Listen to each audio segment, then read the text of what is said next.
नमस्कार।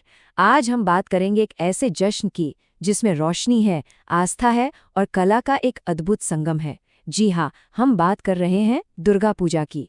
तो चलिए इस शानदार उत्सव की दुनिया में उतरते हैं। सच में इसे दुनिया के सबसे वाइब्रेंट फेस्टिवल्स में से एक माना जाता है और बिल्कुल सही माना जाता है। ये सिर्फ एक त्योहार नहीं है, ये तो एक एहसास है, एक ऐसी एनर्जी, एक ऐसा उत्साह जो हर तरफ बस खुशियां ही बिखेरता है।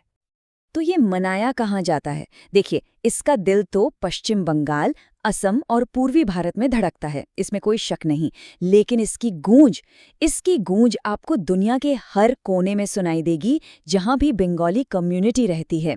सही मायनों में ये एक ग्लोबल सेलिब्रेशन बन चुका है। तो चलिए अब इसके पीछे की कहानी जानते हैं। आखिर ये त्योहार क्यों मनाया जाता है? इसकी जड़ें एक बहुत ही शक्तिशाली पौराणिक कथा से जुड़ी हैं। सवाल यही उठता है कि इस शानदार उत्सव के पीछे की आखिर कहानी है क्या? ये कहानी है अच्छाई और बुराई के उस अनंत संघर्ष की, एक ऐसी कहानी जो आज भी उतनी ही रेलेवेंट है। तो कहानी शुरू होती है एक बहुत ही शक्तिशाली असुर से, जिसका नाम था महिषासुर। उसे एक ऐसा वरदान मिला था कि वो अजेय हो गया था।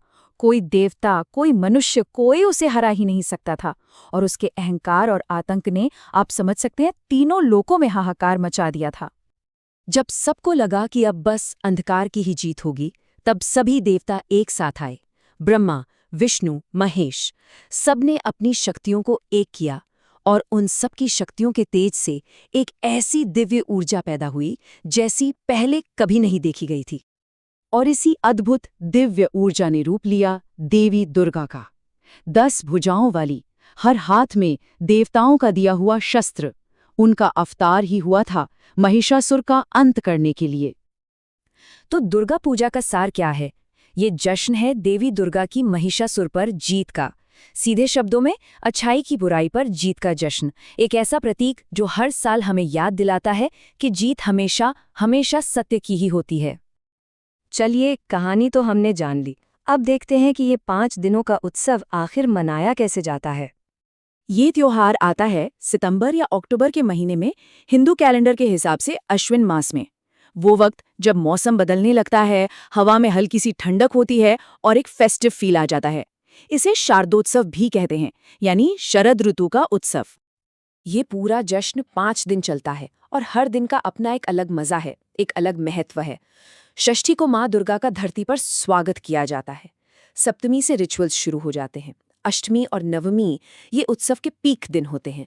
और फिर आती है दशमी, जब भारी मन से माँ को विदाई दी जाती है।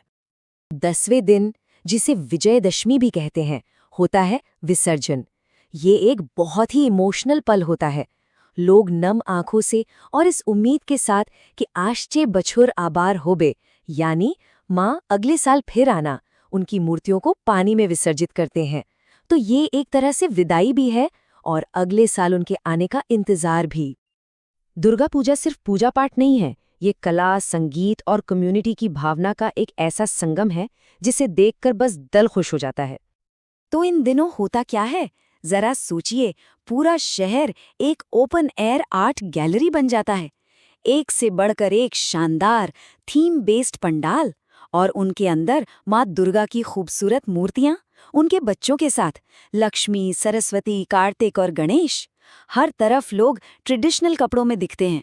और वो साउंड, ढाक की वो दमदार आवाज, धुनुची नाच का वो माहौल, सुबह सुबह पुष्पांजलि देना और दशमी पर सिंदूर खेला, ये सब मिलकर एक ऐसा जादू क्रिएट करते हैं कि बस पूछिए मत। बिल्कुल सही कहा, ये एक ग्रैंड कार्निवल जैसा ही है। सच में एक ऐसा जश्न जहां आस्था, कला और सेलिब्रेशन सब एक साथ एक जगह मिल जाते हैं। अच्छा, अब आते हैं सबसे मजेदार हिस्से पर, खाना। क्योंकि कोई भी भारतीय फेस्टिवल खाने के बिना तो अधूरा ही है ना? और दुर्गा पूजा इस मामले में हो बहुत ही खास है। जी हाँ, ये सिर्फ एक धार्मिक उत्सव नहीं है, ये एक मैसिव फूड फेस्टिवल भी है। फूड लवर्स के लिए तो ये जन्नत है सच में। एक तरफ तो पंडालों में मिलता है भोग, और वो भी क्या स्वाद होता है। गर्मा गर्म खिचड़ी, लाबड़ा यानी मिक्स वेज और मीठी पायश। और दूसरी तरफ सड़कों पर निकलिए, रोल्स, चॉप्स और न जाने कितनी तरह की मिठाइयों की खुशबू आपको आवाज देगी। कमाल है।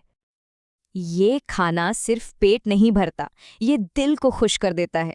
सचमुच में एक प्योर जॉय वाला एक्सपीरियंस है ये। लेकिन दुर्गा पूजा सिर्फ 5 दिन के जश्न और खाने पीने से कहीं बढ़कर है। इसका एक बहुत ही गहरा सांस्कृतिक महत्व भी है। चलिए उस पर बात करते हैं।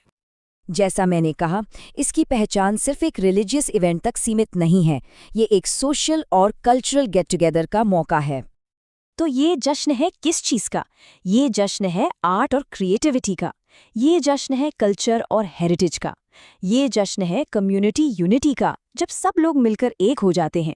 और सबसे जरूरी, ये जश्न है स्त्री शक्ति का, फेमिनिन पावर का। माँ दुर्गा की पूजा हर औरत के अंदर की शक्ति को सलाम है। सोचिए, ये त्योहार पूरी कम्युनिटी को एक साथ लाता है। ये बंगाल की क्रिएटिविटी का सबसे बड़ा प्लेटफॉर्म है।